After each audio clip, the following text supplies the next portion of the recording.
واقعی پاکستانی میزائل امریکہ کو بھی نشانہ بنا سکتے ہیں۔ امریکہ پاکستان کی میزائل ٹیکنالوجی سے خوف زدہ، امریکہ کے بیان نے تہلکہ مچا دیا۔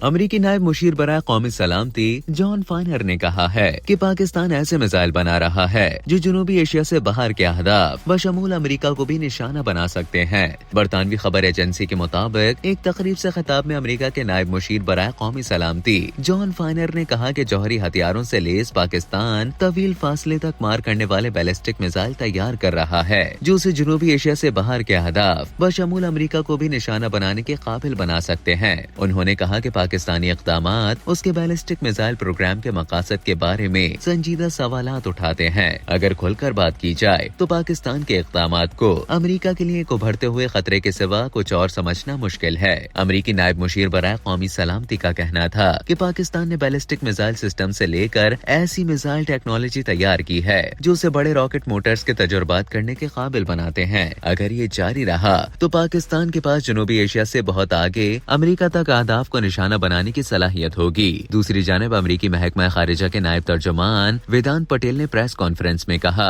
کہ امریکہ عالمی عدم پھیلاؤ کے نظام کو برقرار رکھنے کے لیے پرعزم ہے۔ ویدانت پٹیل نے کہا کہ پاکستان امریکہ کا اہم شراکت دار ہے۔ پاکستان کے بیلسٹک میزائل پروگرام سے متعلق تحفظات واضح ہیں۔ Long range ballistic missile programme کی حمایت سے انکار دیرینہ پالیسی ہے۔ خیال رہے کہ امریکی حکام کی جانب سے یہ بیانات ایسے وقت سامنے آئے ہیں جب حال ہی میں امریکہ نے طویل فاصلے تک مار کرنے والے بیلسٹک میزائلوں کی تیاری کے حوالے سے پاکستان کے 4 اداروں پر پابندی لگانے کا اعلان کیا ہے۔ امریکی محکمہ خارجہ کے ترجمان میتھیو ملر کے مطابق ان 4 پاکستانی اداروں پر الزام ہے کہ انہوں نے پاکستان کے بیلسٹک میزائل پروگرام کو آگے بڑھانے میں مدد دی ہے۔ امریکی پابندیوں کا شکار ہونے والے پاکستانی اداروں میں اسلام آباد کا نیشنل ڈیولپمنٹ کمپلیکس اور کراچی میں قائم 3 ادارے اختر اینڈ سنز، ایفیلیٹس انٹرنیشنل اور راک سائڈ انٹرپرائزز شامل ہیں۔ امریکہ کی جانب سے پاکستان کے بیلسٹک میزائل پروگرام میں مبینہ تعاون کرنے پر 4 کمپنیوں پر پابندی کے معاملے پر رد عمل دیتے ہوئے دفتر خارجہ نے کہا